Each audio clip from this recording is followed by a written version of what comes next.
it's groundbreaking what GLP-1s have been able to do for weight loss and blood sugar management and diabetes. They almost feel like they have a bad rap. And it's studies like these that really cause more the fright, that sounds scary when you see all these different side effects. You can really just accelerate weight loss, your food cravings. A lot of your biomarkers actually improve significantly with obviously blood sugar, insulin resistance, cholesterol levels, all those things. I've experienced that myself. If there's someone, loved one, family member, friend, that you think maybe they got a bad taste in their mouth on peptides for whatever reason, share this podcast with them.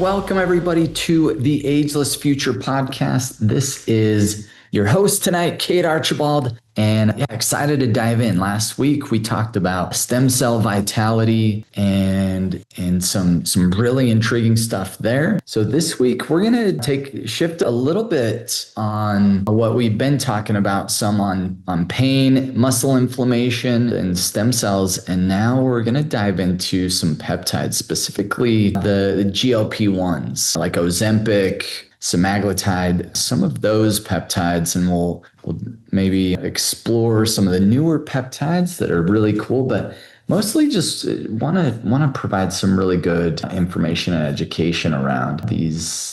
Just like it's groundbreaking what GLP-1s have been able to do for weight loss and blood sugar management and diabetes. So they're so cool. Ozempic, or the GLP-1 and GIP, which is Tirzepatide. That's I would say that's like 10 times better than Ozempic was or is. And then you add in the newest one, Retatrutide, or it's considered like GLP-3, or you have that's just some amazing findings and results coming out of there with a lot less muscle wasting. And so we'll dive in and talk. First of all, I want to talk on some of the most common mistakes that we see kind of in general when it comes to these GLPs or Ozempic, and what causes some of the injuries and things from these. Because I think, peptides in general, or more specifically the GLP-1s, but a lot of times when people just look up peptides,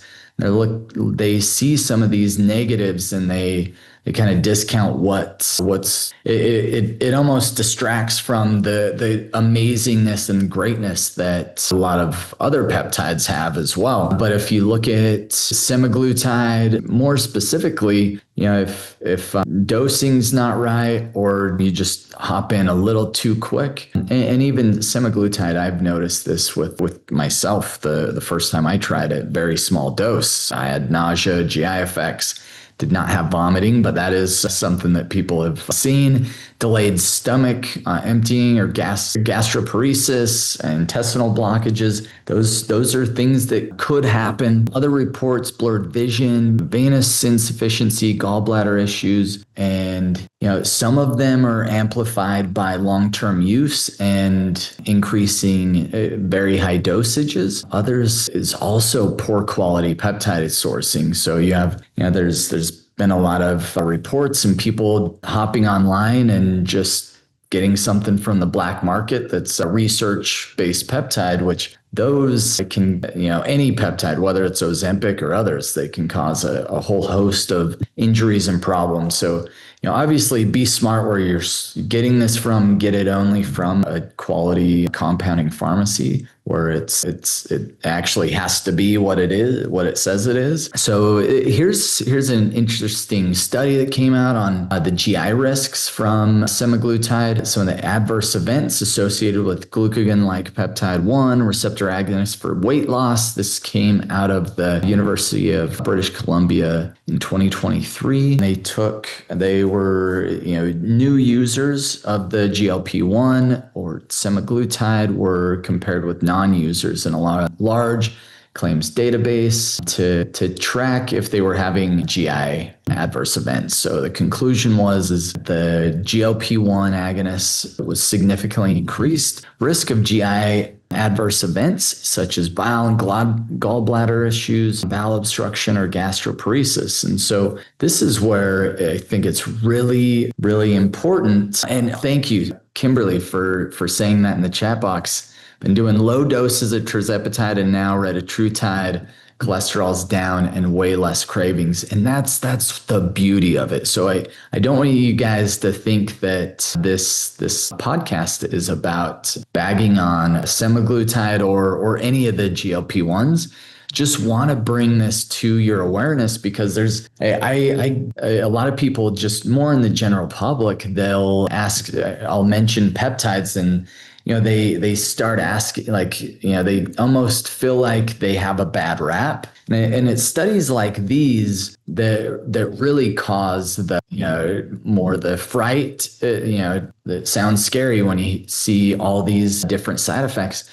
And I believe it's if you utilize these in a very strategic and well-dosed way, just like Kimberly's experiences, you can really just accelerate weight loss, your food cravings. A lot of your biomarkers actually improve significantly with obviously blood sugar, insulin resistance, cholesterol levels, all those things. I've experienced that myself. And it's really being smart with not jumping up your dose too fast, really going very slow. So the question here is dosing the real problem? And, I would argue that's a big problem. There's kind of two factors. We'll jump into the second one here, but yeah, dosing is a real issue because rapid titration to those high doses, that's the most common adverse event. And I've heard of doctors and some, not necessarily doctors, but I've talked to different clients or just friends that are taking just ridiculous amounts of whether it's semaglutide or some of these other peptides, and they get very high doses, even starting off or within a short amount of time. And that's where just going very slow to increase those. So, many of these users don't follow proper dose ramping or take breaks to reset the receptors.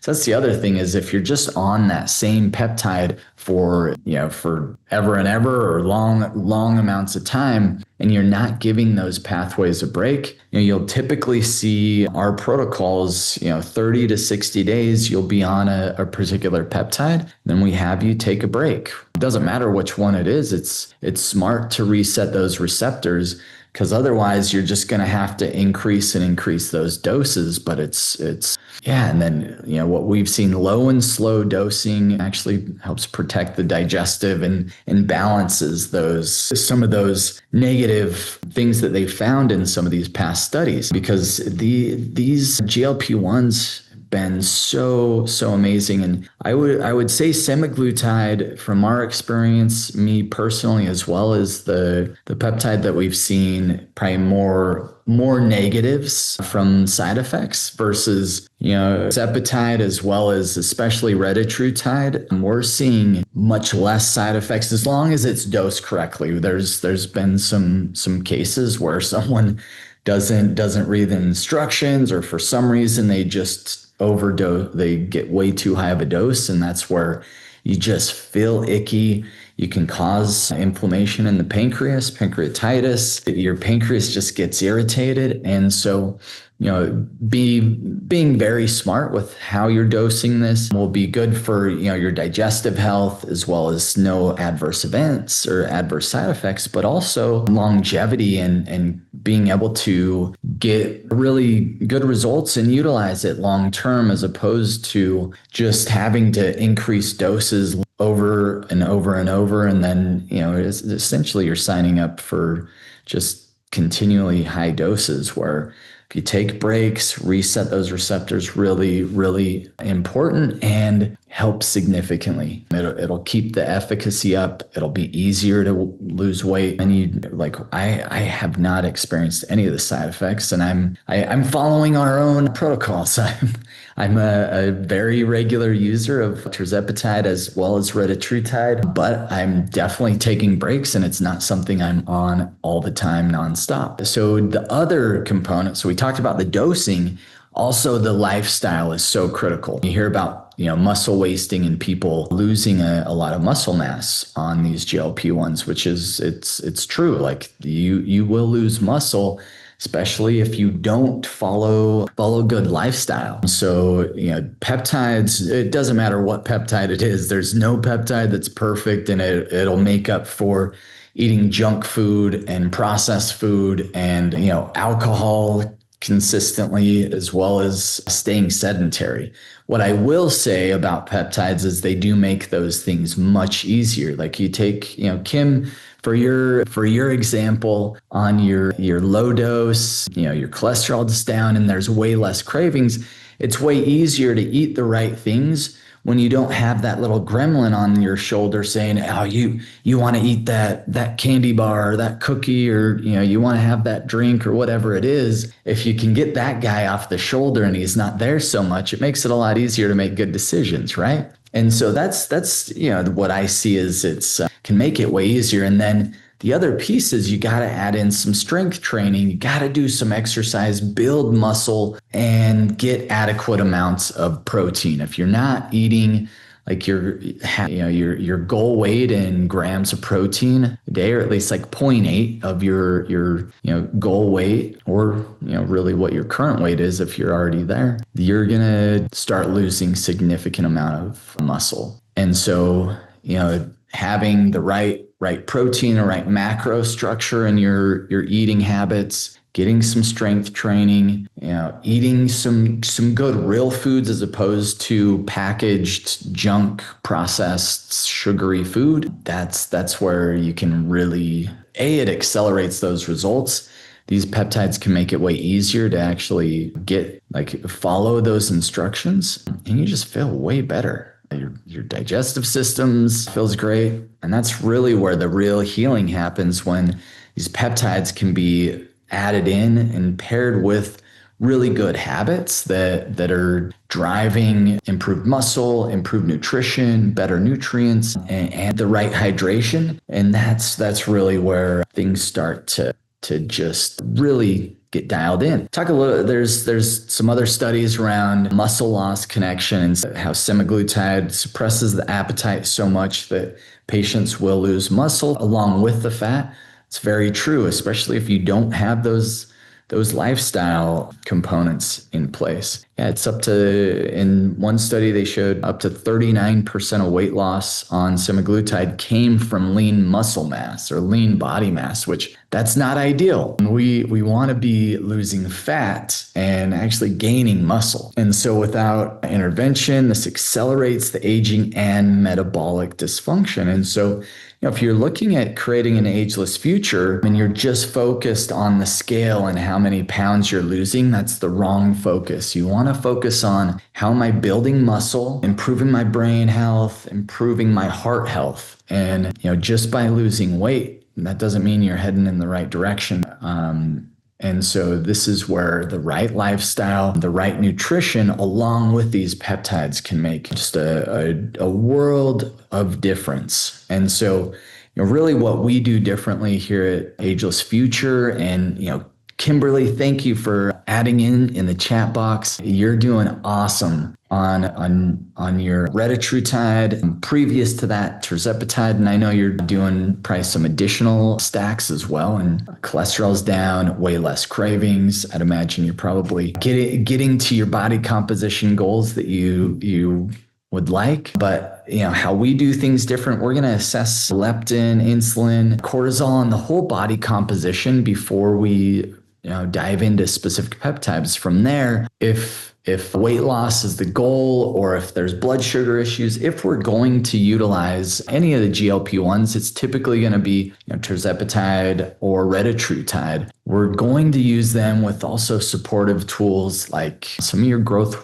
hormone releasing peptides, maybe some testosterone boosting peptides, supplements, or Some cases it may be testosterone's needed. And then add in the right nutrition, guidance, resistance training, have a team that's actually working with you to make sure that you are getting results and you're building muscle while losing fat. You're getting the right body composition and you're setting yourself up for an ageless future as opposed to just, the next weight loss fad. And so when you can do peptide stacking the right way, man, that's where you get some just amazing outcomes and results for your longevity scores, your body composition, and just your overall well-being. Like you feel energized as opposed to, I've talked to so many people that have done some of these GLP-1s and their energies just, they don't feel super good. They're just not feeling the same way. Nice. And Kimberly using some Tessa alongside, plenty of protein, beautiful. So,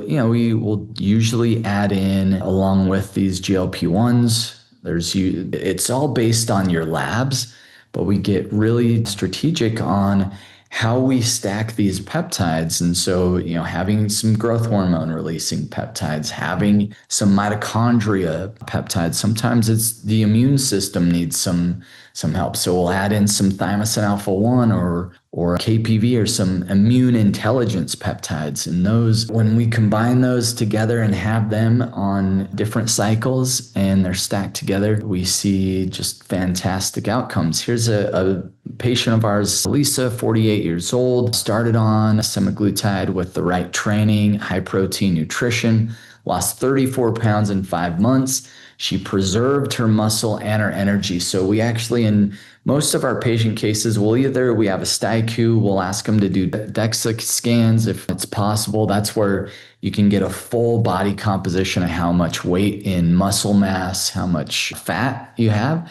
And then we've done plenty before and afters where there's significant fat loss, and it's either, ideally someone gains muscle. Sometimes there's, it's kind of flat, or maybe it's just a pound or two gained. But if they're following the right cadence, the right lifestyle adjustments, it's amazing. And this is where, Lisa transitioned off. Now she's able to maintain with Retatrutide and lifestyle and just getting awesome outcomes. Another patient, David, 55, diabetic, overweight, struggling with energy, started with Tirzepatide and some different protocols, lost 42 pounds, reversed essentially all his diabetes markers, improved his testosterone levels, libidos. He's feeling good. He's a new man and maintains that with testosterone and mitochondrial support. So I hope you guys got some good insights on,